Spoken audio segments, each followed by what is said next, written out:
Vamos dar continuidade à leitura do livro No Rumo do Mundo de Regeneração. A pandemia é muito mais séria do que pensam ou agem no planeta, explorando-a ou criando embaraços para a libertação dos seus males. Os descuidos e desrespeitos aos cuidados estabelecidos para evitar-se a contaminação têm aumentado os prejuízos causados e surgem ameaças para a intemporalidade do seu término. Esclarecimentos oportunos. Pessoalmente já conheci a comunidade espírita, que ora nos servia de refúgio e encantamento. Tive a oportunidade várias vezes de a visitar e mesmo cooperar no seu programa de caridade fraternal, através da sua médium dedicada, a irmã Malvina, que era o instrumento por cujo meio for erguida, com objetivos graves, desde o século passado há mais de 50 anos, uma organização de contínua comunhão espiritual. Trabalhadora fiel do franciscanismo leigo, vinculara-se à tarefa de criar congregações espirituais nos tempos modernos em homenagem ao Angélico Santo de Assis, reencarnando-se quase sempre na feminilidade. Deveria desta vez servir a seara de Jesus com testemunhos severos e redentores. No século XVIII, fora uma literata francesa brilhante, que muito contribuiu para a conquista dos ideais humanos e apaixonada pela Revolução. Consorciada com o Duque X, ao sair da Catedral de Notre-Dame, após assistir à missa matinal, viu o esposo traído subir ao tablado, onde estava erguida a guilhotina, e de imediato ser decapitado. Pareceu-lhe um tremendo pesadelo, e não suportando o golpe cruel do destino, correu em desespero, sendo acoimada pela turba de miseráveis agressivos. Em fuga alucinada, atirou-se às águas do rio Sena, do alto da Ponte Marie. Era o dia 4 de abril de 1792. Após longo sofrimento no mais além, onde não encontrou seu amado, reencarnou-se com alguns problemas orgânicos e expressiva mediunidade de efeitos físicos, que deslumbrava os investigadores e convidados especiais para as reuniões fenomênicas. Eram aqueles os dias da codificação kardeciana, que não lhe mereceu qualquer consideração, inclusive sempre combatendo a reencarnação. A sua foi uma existência relativamente breve, havendo retornado à erraticidade aos 45 anos de idade, vitimada por enfermidade cruel. De volta à pátria espiritual, e tendo-se em vista conquistas evangélicas, que lhe ornavam o espírito. Renasceu em lar humilde com altas responsabilidades a serviço do bem, através do exercício da mediunidade com Jesus. No além-túmulo, a doutrina espírita fascinou-a, e lamentou não ter podido vivenciá-la quando médium, portadora de peregrinas faculdades. Interessou-se de tal modo que realizou cursos e terapias magnéticas para a empresa que deveria desenvolver na atualidade, sob algumas consequências do autossídio, mediante a saúde oscilante. Por haver pertencido à Ordem das Clarissas no século XII, ainda no período da iluminada existência da fundadora, sob cuja bondade viveu no monastério. Foi escolhida para trabalhar na construção de uma nova Úmbria, onde o amor aos infelizes, aos desamparados, às criancinhas abandonadas, fosse a tônica. O objetivo básico da sua existência, ao lado bem se depreende da divulgação do espiritismo. Deveria reencontrar inimigos políticos poderosos do pretérito, que a crucificariam em difamações e suspeitas perversas, assim como adversários da fé religiosa, que tentariam esmagá-la com aflições de largo porte. De igual maneira, o povereiro da Úmbria dar-lhe-ia assistência pessoal, a fim de que lograsse êxito na sua jornada redentora.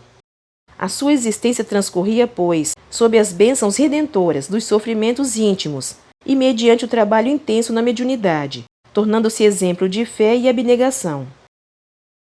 Nos dias em que iniciávamos os novos compromissos, encontramo-la debilitada e enferma, com doloroso diagnóstico de reumatismo infeccioso, que lhe causava dores contínuas e debilitantes.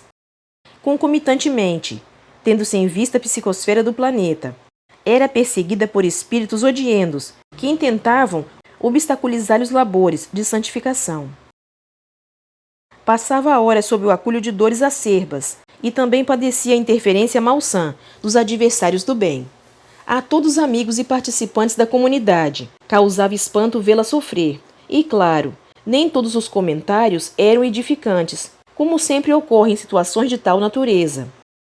No entanto, resignada e otimista, mantinha-se fiel ao trabalho, sempre estimulando todos, sem queixas, e explicando serem dívidas que lhe pesavam na consciência e necessitavam de liberação. Com a nossa estada, havia-se organizado um programa de socorro espiritual para amenizar os testemunhos e participar da imensa revolução espiritual que se encontrava no clímax. Desde o mês de abril de 2004, entidades desencarnadas, adversárias do Cristo, declararam guerra ao seu nome, ameaçando retirá-lo do calendário humano. Uma campanha infeliz, muito bem organizada, fora deflagrada, e os espíritas, por serem os cristãos modernos, através do Consolador que Jesus prometera e se encontrava na Terra, seriam ferozmente combatidos. Ao passo que governos com filosofias materialistas levantar-se-iam com os povos avassalados pela depravação para vulgarizá-lo e levá-lo aos palcos do ridículo e da zombaria de baixos níveis morais e sociais. Afirmavam que seria uma guerra sem quartel, nem misericórdia. E todos vimos, de um para outro momento, a figura histórica e humana de Jesus e dos seus serem levadas ao desdém e rebaixamento bem típico dos seus antagonistas. Em nome da liberdade de opinião, desencadeou-se uma perseguição incomum ao cristianismo, por ser o oponente à devassidão e à destruição da família, corrupção da juventude e vandalismo de natureza ético-moral. Assim sendo, foi assinalada uma reunião na sala mediúnica, na qual o irmão Gracindo, a nossa querida irmã e o nosso grupo estaríamos laborando em favor da paz e da implantação do Evangelho nos corações. No momento aprazado, reunimos-nos o grupo e os convidados, sob a direção do administrador da comunidade, para a tarefa especial. Havia um grande recolhimento interior, quando após a leitura do Evangelho segundo o Espiritismo e a oração de abertura, foi trazida por devotados assistentes espirituais, um indigitado ser deformado, que tomou a organização mediúnica de nossa Malvina, e depois de esbravejar, interrogou agressivo: "Que desejam de mim? Não admito comportamento de tal natureza, mesmo porque os senhores não me interessam. Ela sim. Não a queremos morta, pois que seria uma irrisão, porém viva e infeliz, esmagada pelas deformidades do corpo, e por nós atenazada na mente e na emoção." O mentor, sério e grave, redarguiu com voz serena: "Tratamo-lo conforme as circunstâncias em que nos encontramos. Temos acompanhado a sua técnica vingativa e aguardávamos a oportunidade que hoje fruímos para demonstrar-lhe que a sua e dos seus amigos é somente a força da brutalidade. Enquanto a vergastam, intoxicando-a com fluidos venenosos de que são portadores, a vítima se eleva a Deus e nos ensina resignação e coragem na luta. Não poucas vezes, os guias espirituais que lhe conduzem a marcha pedem-lhe licença para que se lhe vinculem, assim liberando outros líderes e servidores da linha de frente do movimento espírita e do bem, porque ela é excelente na captação que os segura, enquanto a obra prossegue sem perturbação." O visitante estrugiu, zombeteira gargalhada, e insistiu: "Antes trabalhávamos em favor da sua morte degradante. Era uma quimera, porque ela volveria ao grupo assim que se libertasse da matéria. Nossos superiores concluíram, pelo esgotamento das suas forças, que a exaure e cansa, os seus cooperadores por vê-la sempre enferma. Felizmente fala-se muito sobre mediunidade, obsessão e seus quejandos, mas sabe pouquíssimo a respeito dos seus mecanismos." O mentor ripostou: "Você tem razão. Esses campos são muito complexos, mesmo para nós desencarnados, portanto mais complexos para quem se movimenta nas engrenagens do corpo físico. Nada obstante, todos sabemos que para a ocorrência dessa comunhão entre os dois lados da vida humana, há uma necessidade de sintonia, mediante a qual as operações são ou não bem-sucedidas. A nossa irmã experimenta essas vicissitudes e o agravamento da sua enfermidade, porque solicita nas suas orações servir de vítima, de modo que possa, com esse gesto, libertar outros servidores da evolução humana a desempenhar os seus compromissos. Sabemos, por exemplo, que ante a dificuldade de poderem, o irmão e os seus comparsas, afligi-la diretamente, porquanto ela se movimenta em faixa superior de pensamento e de moral, que lhe permitem estar isenta às margens deletérias que lhe são enviadas. Utilizam-se de pessoas inadvertidas e levianas para criar embaraços. Esses distúrbios naturais, produzindo-lhe inquietação, diminuem-lhe as resistências vibratórias superiores e permitem que ela capte as aflições e padeça as problemáticas. Tudo isso, porém, não diminui o seu ardor evangélico e o desejo de mais servir, o que lhe proporciona ganhar simpatia dos espíritos nobres, que prosseguem velando pela sua trajetória vinculada ao bem. Ambos conhecemos essa manobra, em que muitos frívolos se permitem ser instrumentos de perturbação para aqueles que necessitam de serenidade para atividades mais complexas e significativas. No entanto, no caso em tela, há um detalhe que nos abre a porta da convivência, é a afetividade. Havendo experimentado a orfandade materna muito cedo, não recebeu o carinho que há nela, e em razão do suicídio covarde, experimenta a solidão, embora não faltem aqueles que a desejam por diversos motivos. Astuta, no entanto, a infame tem podido manter-se solteira e suportar o azorrague dos desejos e das frustrações. Recentemente, porém, as leis passaram a trabalhar em nosso favor.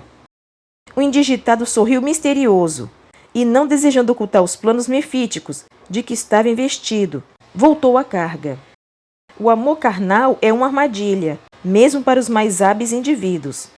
Ela já tivera ocasião de reconhecer afetos e almas afins, com as quais no passado manteve ardorosas convivências. E esteve a ponto de cair, mas inspirada pelo seu pai Francisco, resolveu a solidão pessoal. Agora, porém, esgotada pela doença, reencontra o espírito querido, o Duque X, e sonha com algo impossível, receber-lhe o amor. Seria uma dádiva de felicidade, mas ele, o gozador, depois de uma juventude de dissipação, de sexo servil e mundano, encontra-se casado e muito bem casado. Ela sofre, e o cínico que a identifica anima-a sem palavras, e depois a despreza, recebendo e dando carícia a outra, provocado por nós e pela sua própria forma de ser. Fez uma pausa e continuou com refinada ironia. Estimulamo-la com cenas e ânsias de prazer, arrancando-a dos pensamentos que nos inibem, e atormentamos com a libido que ainda se encontra em plena efervescência. O sexo reprimido é perverso, levando-a ao desânimo e à falta de objetivo humano, sofrendo a solidão física e emocional que devora a humanidade. Aproveitamos o seu estado emocional aturdido e mesclamos nossos fluidos com seu reumatismo orgânico, aplicando através de telepatia muito bem direcionada golpes físicos dilacerantes. A nossa questão é até quando a infame resistirá. Aqueles que a acompanham já se perguntam: qual é a doença dela hoje? Todo dia temos um capítulo tragicômico da novela do falso sofrimento. Isto ocorre porque as pessoas somente acreditam em sofrimento quando veem expostas feridas, desgastes fulminantes, variações de temperatura e sinais exteriores. Mas quando se trata de aflição íntima, todos pensam que há exagero e manhas, fingimento. Aproveitamos e inspiramos descrença, cansaço, animosidade com que nos comprazemos, e instrugiu sonora e zombeteira gargalhada. O nosso dialogador, visivelmente emocionado, tomou-lhe a palavra. Continua no próximo vídeo. Obrigada pela sua companhia. Fique com Deus e até o próximo vídeo.